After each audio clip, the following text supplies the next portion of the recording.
Welcome back to UPress Play, a sports show produced by FEU Student Media. I'm Megan. Alongside me is Morgan and Maddox, and it's been a while.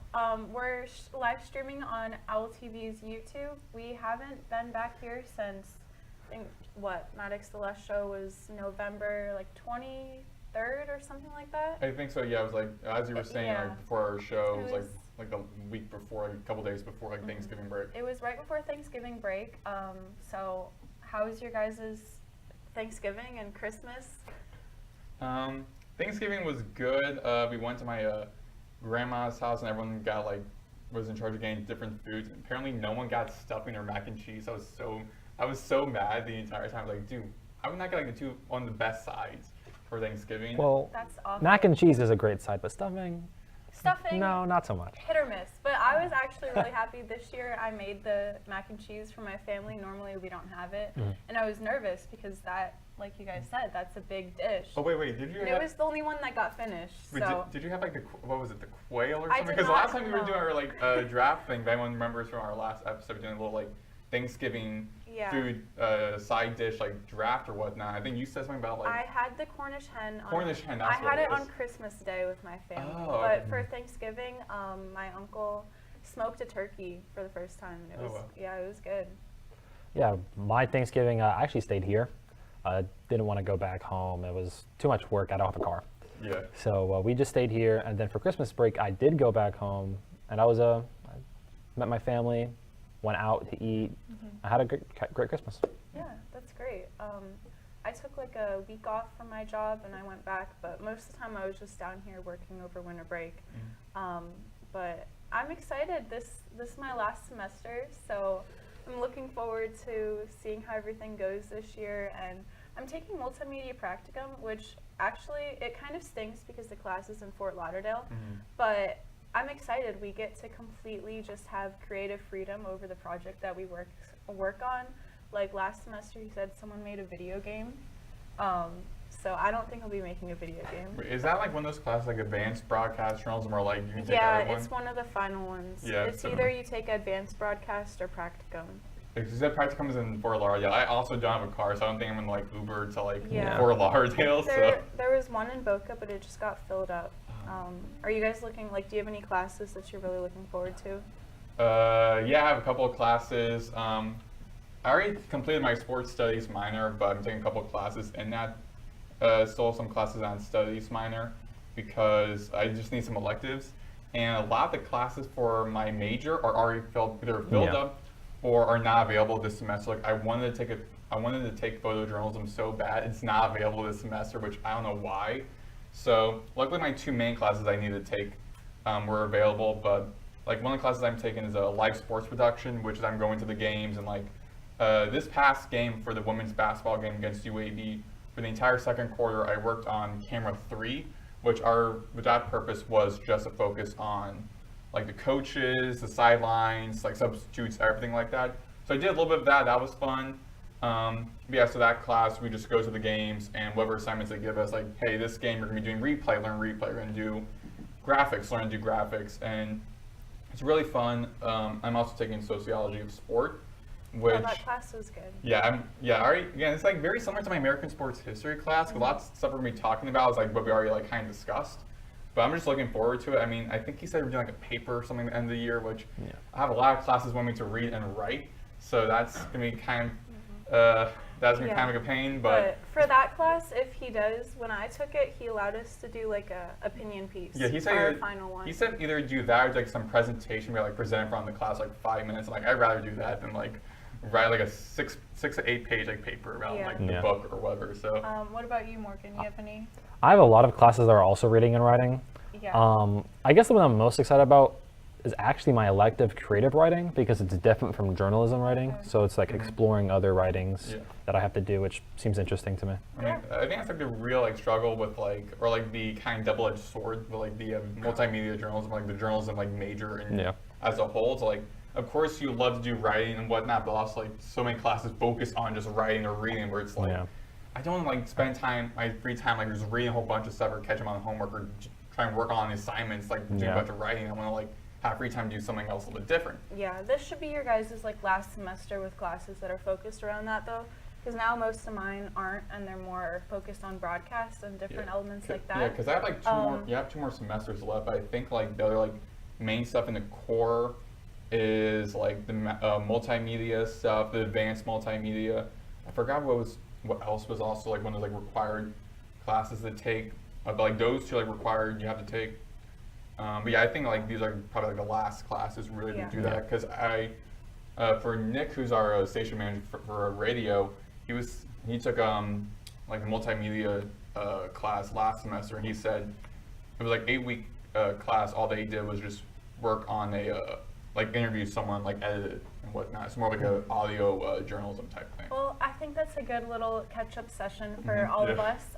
But now let's get into FAU housekeeping. So besides catching up with just our lives, there is a lot of catching up to do with stuff that's happened within FAU sports. Yeah, there was the winter break and there wasn't classes, but sports, it still obviously went on. The last time that we spoke, it was just before the FAU football played Charlotte. They ended up losing that game 27-39. But in their final game of the season, they completely destroyed Tulsa. It was 63-16, and that was the second most points in a game in FAU's history. So I remember watching that game slightly, and it was shocking because I thought it was their last game of the season. You know, they're already 2-9. They're probably were gonna have another loss, but I guess they ended up coming through, and you know, a good moment for the seniors since it was their last game probably playing football in their career. You know, that whole past season was kind of a mess. What do you guys feel like kind of was like the main point that held them back last season? There's a lot of things, like I don't really know. I still struggle with finding that answer, because they did go from Conference USA to a bigger conference. So I don't know if it was like a talent issue.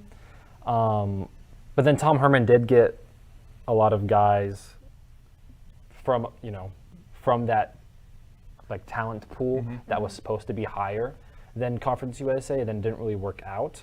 So I know offensively we were just not good. It kind of seemed like LeJohn Wester kind of really carried the offense 2 seasons ago. And defensively, we were okay, but it just seems like we still need to get adjusted to the American Athletic Conference. And I'm excited for the new direction that we're going to talk about soon.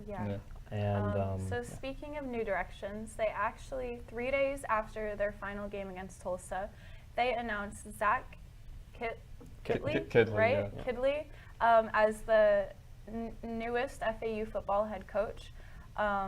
He's coming to the school from Texas Tech as an offensive coordinator.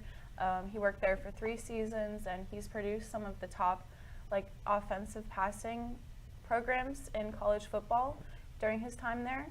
I think, you know, he hasn't served as a head coach prior, and they kind of did the same thing with John Jacobs for the men's basketball team. He never had a head coaching position, and we'll get more into men's basketball later, but we've kind of seen how it's going to be a learning experience for sure. I feel like it's hard to say what the expectations for them could even be. Like, what if we could predict like a season record for next year? Do you think it'll be an improvement from 3-9, or can we kind of expect the same type of trend to continue on with this new coaching staff? I don't know. I feel like we should expect the offense to be better. That's like, because this is like a passing coach. He specialized. I mean, he coached Patrick Mahomes, who's now the best quarterback in the NFL. He's coached Bailey Zappi, who was had the most passing touchdowns in Western Kentucky, and then he had the number 9 passing attack and number 12 passing attack in 2 years, the last 2 years with Texas Tech. So we should expect the passing to improve. I don't know about record. I don't know anything about that, especially since I don't know who our defensive coordinator is now since Rock. Left. Rock Bellantoni, which also going to discuss a little bit later. He also left, but I mean, just looking at the schedule right now, of course, like still early on, so they only have like just a couple of the non-conference games out at Maryland and at FIU, and then again in the home game against UConn. So we've seen last season with like FIU won that game like kind of a little brother type school, so that's kind of just like obvious win. UConn a little bit more revenge in that sense because like an independent school, you go to UConn, you lose 48-14, still don't look great, and I mean the conference overall is gonna be a tough conference. Again, the AAC overall, both in basketball and football, are like the best mid-major really. So you have like tough schools like Memphis who took out some big name powerhouse schools, and like I think they won their bowl game against West Virginia if I remember correctly early on in the bowl season.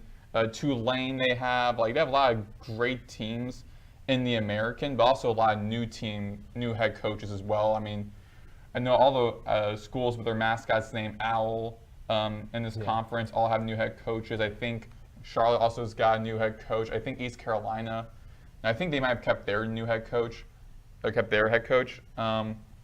But it's going to be hard to see. I haven't got the conference schedule yet, but looking at non-conference, I mean, going against a Big Ten school, really don't expect much of a win. Maybe just expect some like extra money because that's like more like a bye game.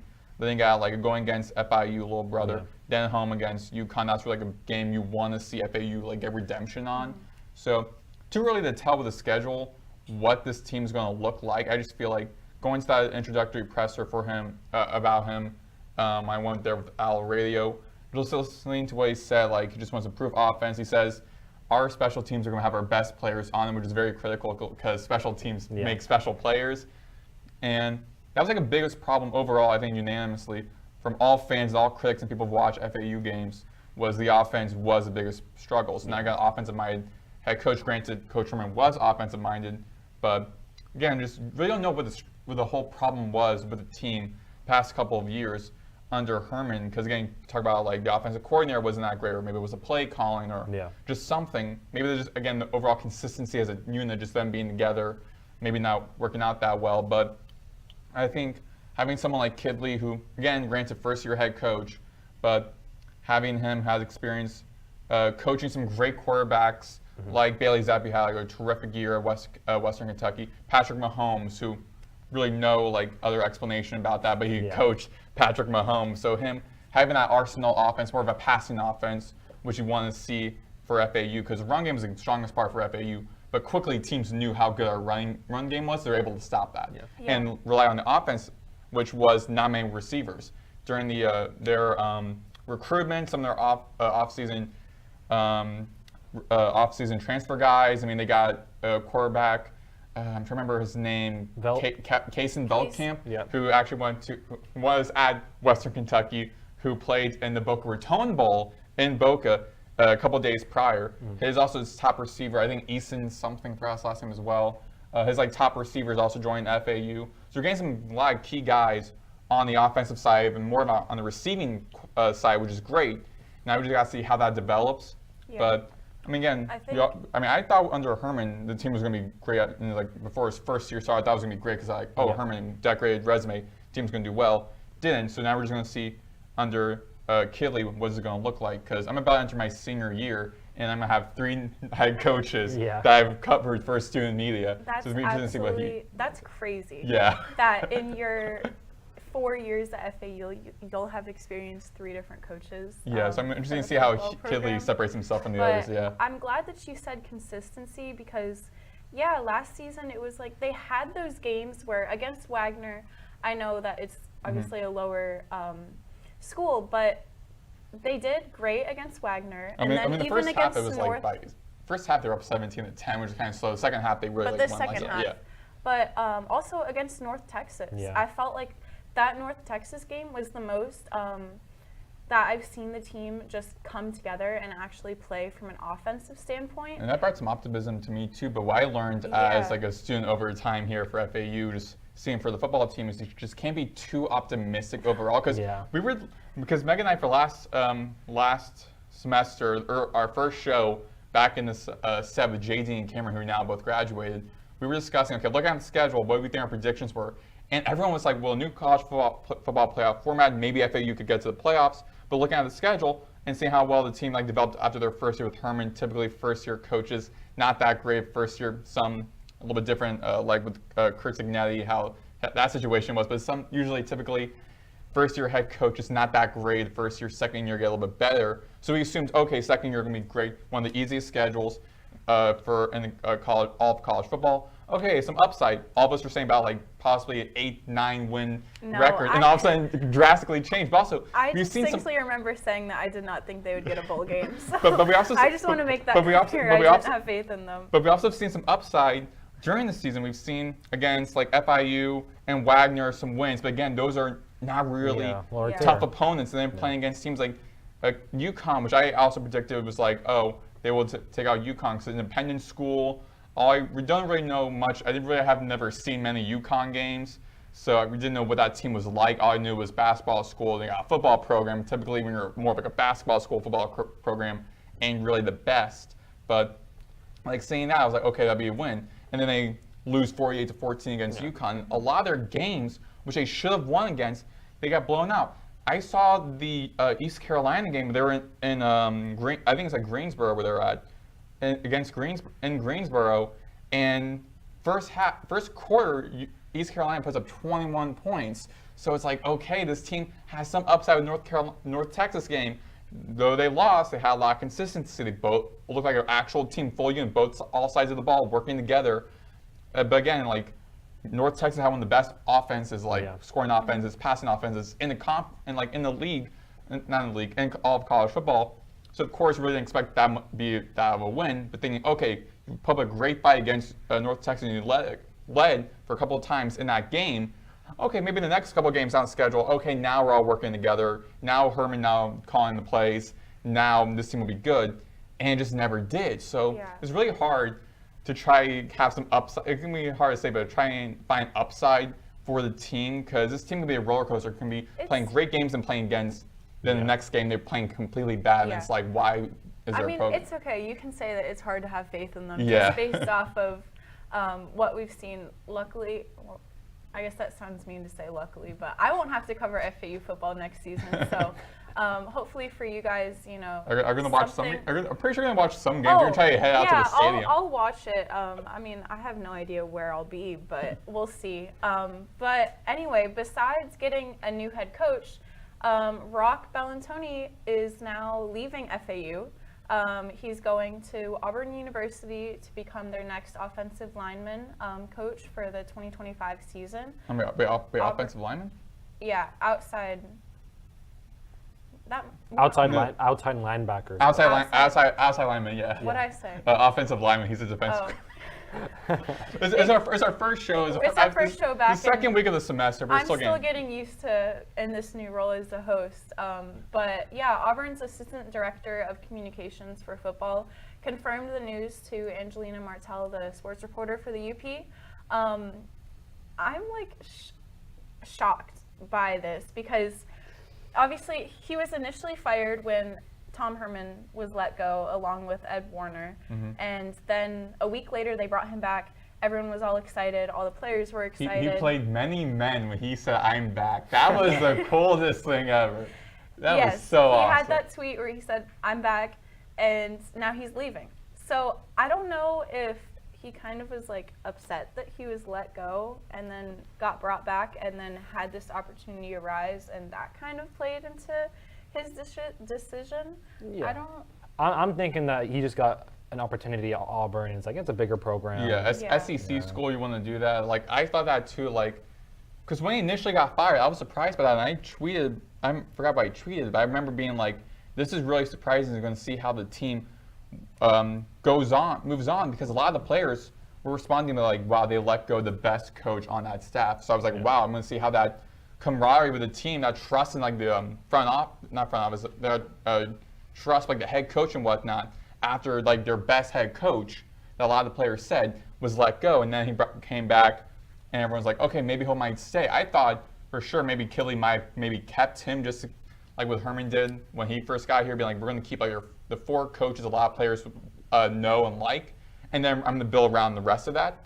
I thought Killy was going to do something like that, bring in some recognizable faces like Bellantoni, some of a lot of players on the roster right now still like know and trust and love. I thought it was going to be something like that, but again, we'll see how it goes. I mean, at the end of the day, it's his coaching staff. We have really the Rise journalists say like, hey, you should have kept Bellantoni. We were kind of surprised by it, but I think at the end of the day, like, I mean, I'm looking at this. I don't know if Bellantoni got a phone call from it hasn't UPress been or whatnot, but I mean, by FAU yet. Yeah, but I mean, hey, if an SEC school says, hey, we like you, we want you to be our new outside lineman coach, you're probably going to take that opportunity because you want to go play against coach again in the higher levels. Yeah, I don't think anyone can really blame him for taking that opportunity. But I guess that's all with the updates for football.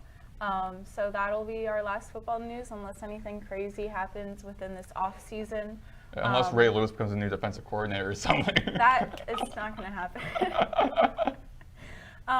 But let's get to FAU basketball. So there's also been a lot of changes that's happened within the basketball program. Last time that we met, they were 4-3 and they had just lost to Drake University. Since then, they finished out their non-conference schedule. They lost at Florida Gulf Coast off of a buzzer beater. I remember I was covering that game, and it was neck and neck, and then right at the end, it was the last second, and I don't really think anyone thought that shot was going to go in. I mean, I feel like haven't we lost the FGCU back-to-back years? I mean, yeah, I was gonna say because FGCU is one of those schools where you're look at the schedule. Oh, like lower school FAU, a higher level right now. Oh, they'll win that game. But then it's like FGCU is one of those schools where they have your number, especially since FGCU had kind of a similar past like FAU did. Smaller school, smaller gym compared to all the different leagues out there. Went to the March Madness. Went to I think the Final Four, like the Elite Eight or something. So they made also a deep run a long time ago, and so it's kind of like that. It's like a little brother type school. Yeah. They're in Fort Myers. I'm assuming it's about an hour, 45 minutes. 3 hours. No, oh my. 3 hours. Yeah. 3 hours. Actually, my God. I lived across from Fort Myers. Across the state from us. I gotta say, Florida's the weirdest state because when you look at it on a map, it's so thin. But I'm from Tampa, so going from Tampa to Boca is legit 4 hours. I'm the state's so thin. How's that 4 hours? So geography is amazing right now. Geography is amazing.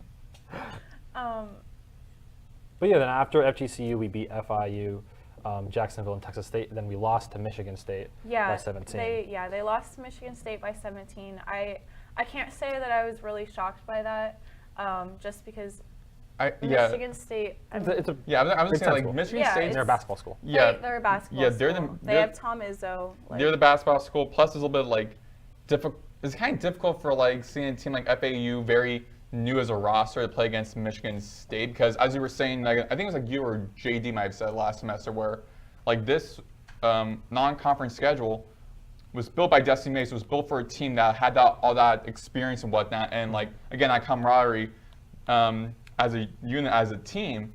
And so for this team right now, they're going to get it soon enough. They're going to get. I mean, I remember earlier in the season they were hot on offense, bad on defense. They scored 100 points a game. But you're also giving them about 101 points, very neck and neck type deal. And now later on, they're doing better defensively. A lot of teams are now just averaging about 60, 70 against FAU, but FAU just having difficulty trying now to be the offensive unit. So sooner or later, they're going to get better as a team. But again, I feel like they got to start figuring that out soon because they're playing against a very tough conference. Yeah. But for that Michigan State game, I was they needed to definitely not win that, but at least get within a close margin and make it look good on the resume. And losing by 17, I don't think, because I haven't checked this rankings yet as of lately if Michigan State is in the top 25. I don't think they are. Last time I checked, they were.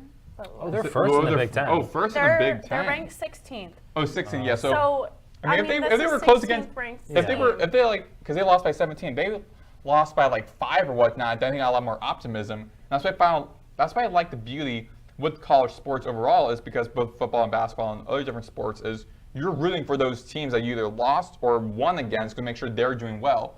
Versus like with pro sports, like, oh, we defeated, I was like the Celtics, oh, we defeated the Pistons. Okay, but are the Pistons that great of a team? No, okay, so now, sorry. You didn't have to bring up the Pistons, right? But being like, pro teams being like, oh, we defeated these teams and we're like a top record, we're going to get the top seeds. Like, yeah, but a lot of teams we face against were not that high of a team or whatnot. Yeah. So versus college sports, like you're not rooting for those teams, you're rooting for those teams that you either lost to by a small margin or defeated to make sure they're so good so you get a better spot. And that's what makes the beauty so.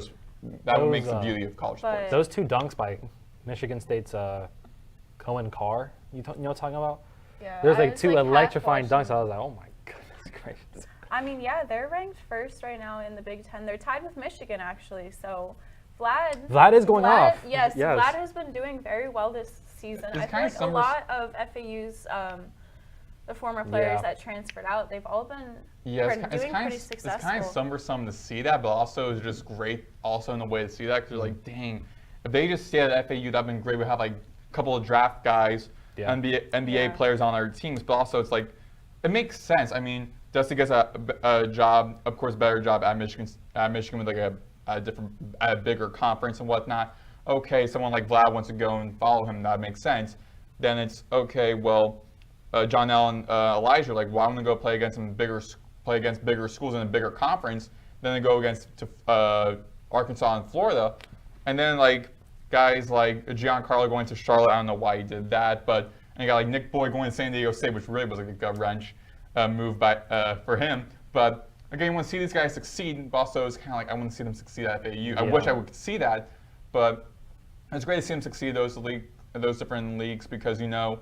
The numbers Vlad and Elijah are putting up, they're going to go pro most definitely, and they're going to, of course, have some tape on the NBA draft on ESPN. They're going to have some tape from that March Madness, and a little bit of some more spotlight for FAU athletics, which is great.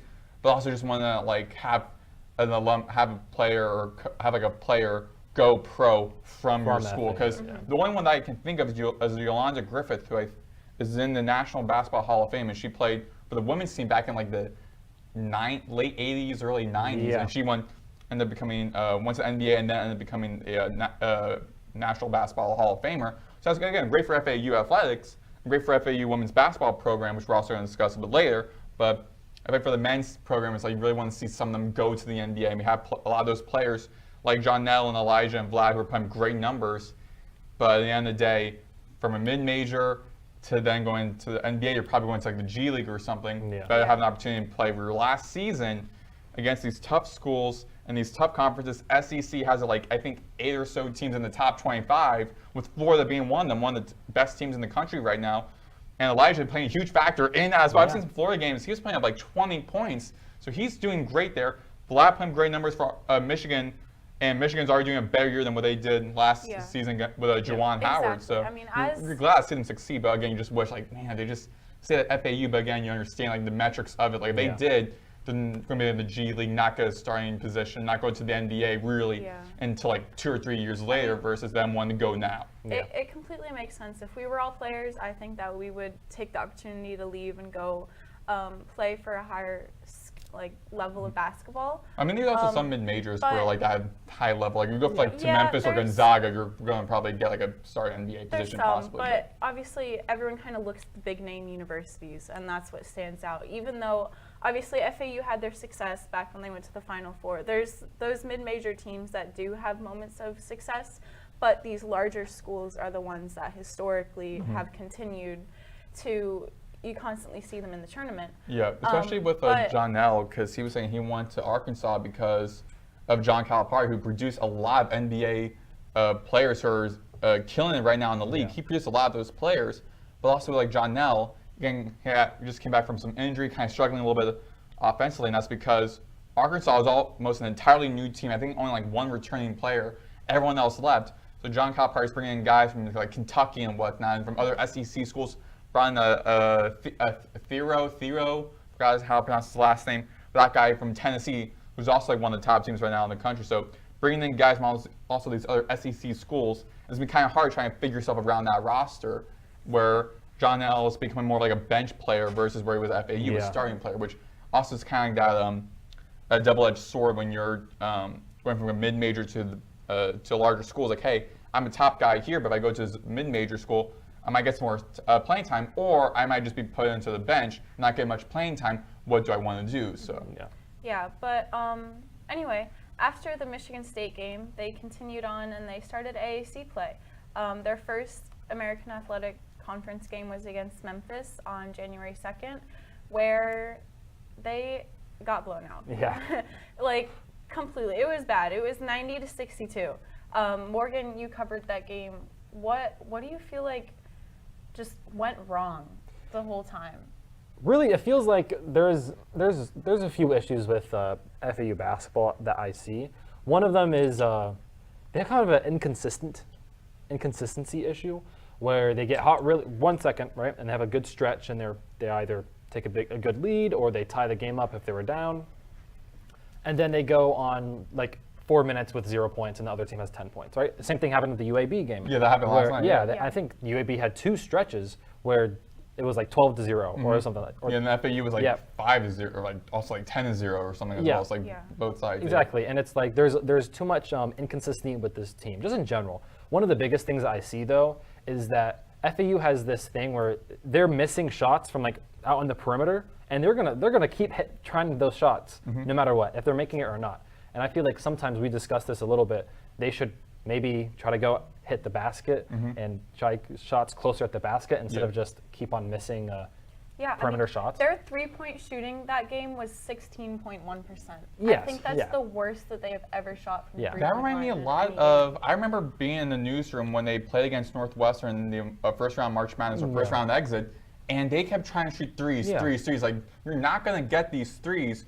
Work well on try to be better like defensively, try to stop Northwestern, try to start fouling or stopping the clock, but also go for twos, go for layups or something. Yes, we're going to go for 3-pointers, we're going to cut that lead shorter and shorter, but also sometimes just take the layup and then try to foul and stop the clock the entire time. That's what we were mentioning before we started our show right now, was they should have done was fouled and try to get like jumpers or whatnot. Through pressuring the three, the end of the game, they tried like 4 times for 3-pointers, missed all of them, and the clock ran out. And they were down by 5. It's like, just go for a layup, be within 2, foul, see if Northwestern, not Northwestern, see if UAB gets a couple layups, or a couple free throws. If not, then try and run down the ball, run down the court, and either shoot like a game winner 3, or try again, get a basket, and then foul again. Try to stop the clock, be better time management. But that's what you were kind of saying as well, like problems being inconsistency. And also I saw one time someone, after that game, someone on Twitter was saying that they haven't got that clutch factor yet, but it still takes time to build. But I also feel like now we're in this season where conference opponent in a couple of months is the conference championship tournament. So you better start playing now. So you better start building that clutch moment, that clutch factor, because a lot of these guys, I was mentioning this also last year on our show, where what's difficult with this roster is everyone on the team that transferred, a lot of them average about double digits for their respective schools, which is great for FAU because, that means everyone's very offensive heavy.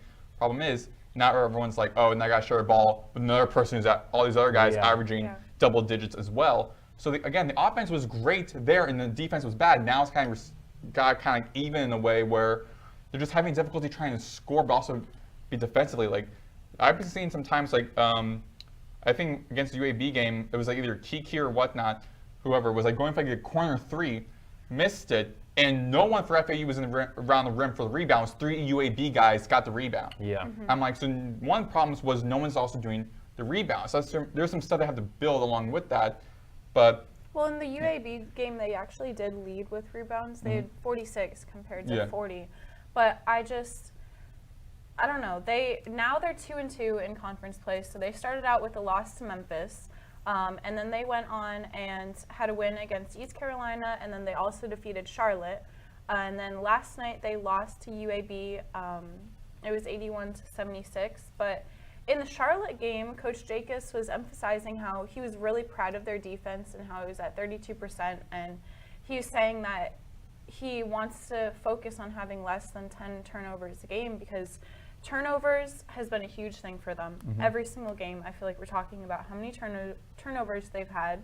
That game was also a little exciting because they got to play Giancarlo Rosado, and he's actually been doing better this season with Charlotte compared to when he was at FAU. He's been averaging 12.1 points per game, and I believe last season it was around like 6 or 7 for FAU. Because he was also like the third guy on like the as a center yeah, position. that's what he's playing a lot more because he always was second in under Vlad. But I feel like they need to learn what both of you guys have been saying, that the three, you can't force it. Like, it's not necessarily going to be there, and their three-point shooting has drastically decreased. Their shooting overall has decreased from what we've seen since the beginning of the season. Like, before they were putting up what Jacobs had wanted. He said he wanted them to have 100-point games, and that's what they were doing. But now, the last couple of games, it's been about 70, 78, 62, 69. Like, I don't understand how it has drastically decreased the past month. I remember also listening to the post-game presser from that game last night, and one of the things that Jacobs was proud of, if I remember correctly, was for the second chance points, because UAB was like known like historically in like the league right now being a great team for second chance points. Like FAU winning that, which second chance points are very important in college basketball and basketball in general, because if you don't make it the first time, able to get it the second time, that's good. You're keeping the game going. So they were leading the game by like I think second chance points, which is great. But now we got to see like, okay, they still have a lot of things to work on. I mean, defensively, I think they were starting to get there, find their identity on defense. So now the offense is no longer really finding their identity. In the beginning, they were kind of finding that identity. They were putting about 100 points. In the first like 5 games, 3 of them were like, I think had about like 100 points or close to 100 points. So they were there offensively, but weren't there defensively. Now it's kind of changed in the fact where they are there defensively. Offensively, they're struggling, and that kind of goes back to the three-point shooting is a big problem also. So it's kind of struggling with the turnovers. Got to work on that. So with a whole new team of, again, everyone averaging about double digits at the different schools coming together in this new program under a new head coach, it's going to be kind of difficult trying to find that identity, try to find that camaraderie. They're eventually going to get there because it's starting to become like that whole unit we're starting to see, but they're just not there yet, and they have to do that quickly because, again, in a couple of months is going to be the March Conference Championship, and then right after that is the March tournament. So you have to be prepared as what your identity is now, especially because you're 2-2 in your conference, and they had a chance to be the second in their conference standings if they won that game. And the AAC, one of the best conferences, one of the best mid-major conferences, if arguably possibly one of the best basketball conferences right now, and you gotta start playing better. You gotta start playing better quickly.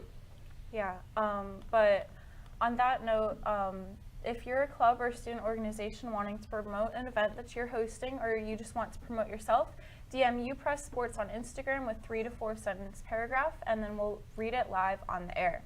Now, the basketball, their next game is against Tulane on Wednesday at 7:30.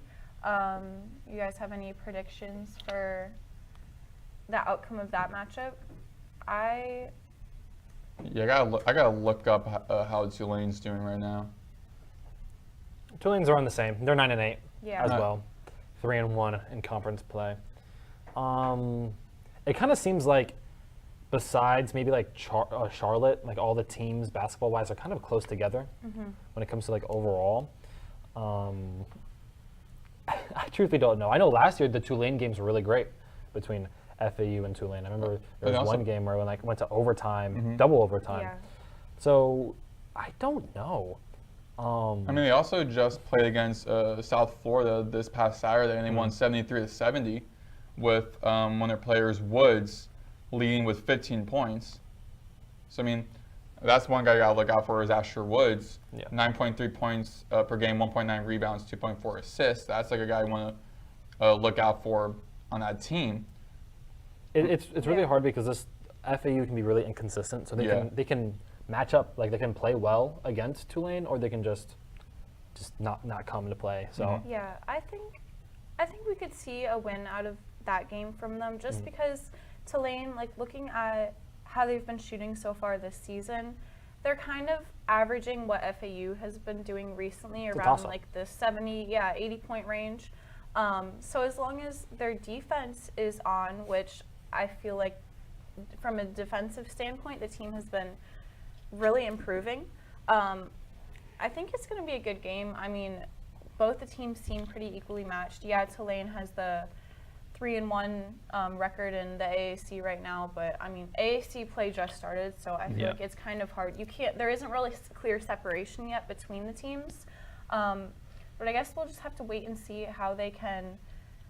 They also have two guys who are averaging double digits. Got Caleb Banks averaging 18.1 points and Rowan Brumbaugh averaging 13.9 points. So I feel like just looking at the averages for the players for scoring, I feel like FAU could probably outmatch them, even though they average about 76 points a game. I feel like FAU could outmatch them. They just got to work on the turnovers, and they just got to not try to force the threes. Don't be like the NBA right now, or just try and force three-pointers every single game. Just, if you can't do that, get a second chance points and try to go under the post. You got a lot of tall guys on your roster. You got a 6'11" guard and Baba Miller. You got a 7-foot center and Matas Okatitis. Trey Carroll was having fun last night, putting up dunks and whatnot. So you got these tall players on your team, very tall team. You got to use that length to your advantage, have them go in the post. And, I mean, because also Trey Carroll is very big, also very big muscular. He can also, I feel like, kind of challenge some guys under the rim to try force to get that basket and, whatnot. So you can try to use those guys to your advantage. Try not to force those three-pointers. Trust your big guys up front to try to go under the post and get a layup or get a dunk or something, get those second chance points, and try not to do that many times. Try not to force the threes as much. I do want to say Carroll has really surprised me this season. I mean, I know that last season we kind of saw moments where he would come off the bench and he would do well off the bench, and he would come in when they were kind of struggling a little bit and help circulate some momentum for the team. But this season, he's worked up to become a starter over Vokatitis. The last 3 games, Jacobs has had him as the starting 5. And he's also the team's leading scorer. So I feel like he's kind of stepping into that consistent role where I feel like there's certain players like Kai Tandy. He's had certain games at the beginning that he really did well. Moretti, also same situation. The maestro, yeah. Yeah, Baba Miller, I mean, every game I feel like he's also pretty steady. He'll have some nights where he shoots 20 points compared to... Yeah, he just had 500 career points. Yeah, he just hit 500 last night, but he also only scored 10 points last night. So it's kind of hit or miss with certain ones, but I feel like Trey, I'm really shocked to see his level of consistency, and I'm sure that he's really happy. I mean, he's been with this team for 4 years now, and he hasn't really had this moment before, so I'm sure that it's a good feeling for him. Plus, I mean, when you see how that game last night, him dunking and whatnot, even just trying to get the crowd pumped and whatnot, you can tell the fans were just loving him. The fan base adores Trey, so I feel like now he's kind of finding that role that he wants with this roster, especially since a lot of guys that's one of the big problems though, is a lot of players are trying to figure out on this team who they are, their identity as a unit, having trouble trying to be consistent and whatnot, and Trey being one of those consistent guys, but also being one of the only players on the team that really had minutes playing over the past couple of years with Dusty May. So him being that leader type of role, and kind of also bringing the players to understand the campus and the fan base and the environment and everything.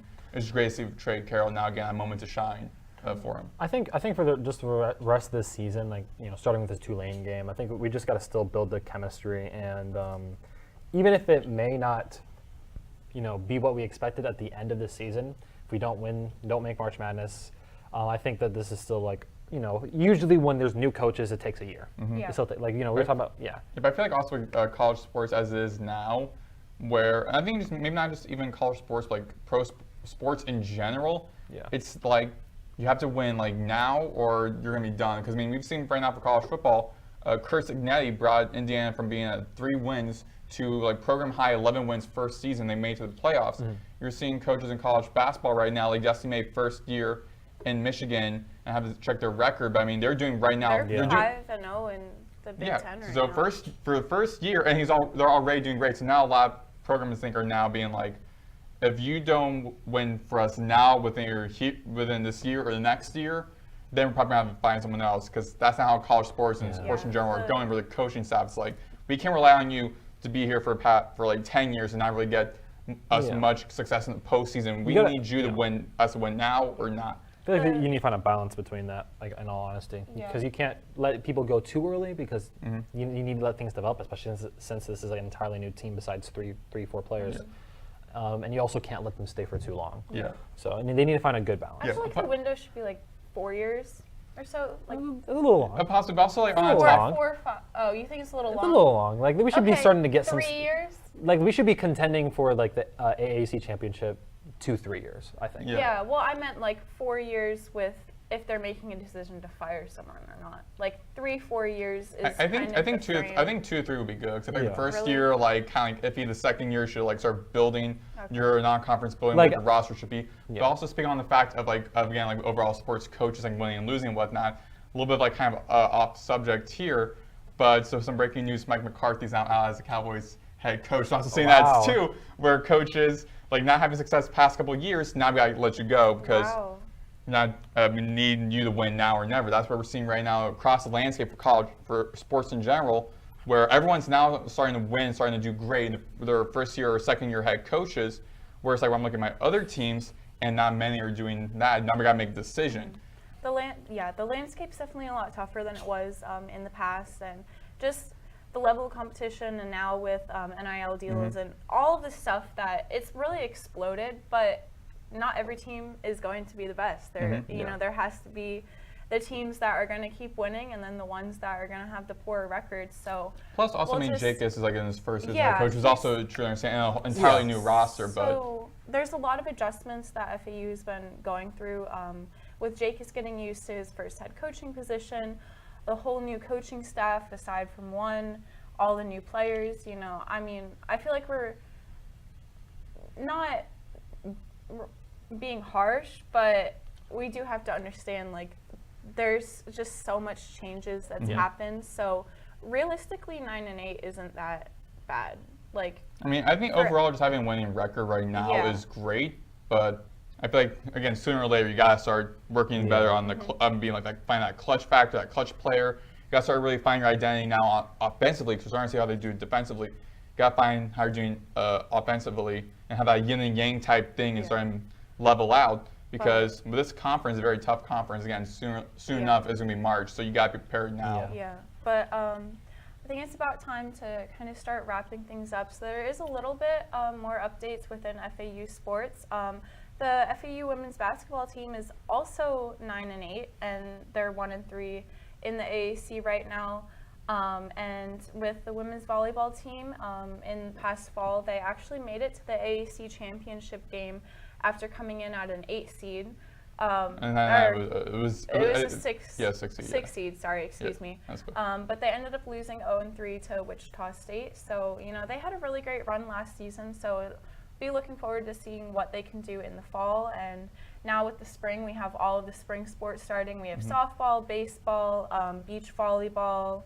I think tennis is starting. Tennis, golf, you know. There's a lot of things that'll be happening, and I'm just excited to see what'll be going on this semester. And yeah, I think it's about time to wrap things up. So where can they find you guys? They can find me on Instagram at MaddoxBlade04 and on Twitter at Maddox Greenberg. You can find me on Instagram at Megan_Bruinsma and at Twitter, Megan Bruinsma. You can find me on Twitter and Instagram, MJ_Larkins. And see you guys next Monday at 12. Peace.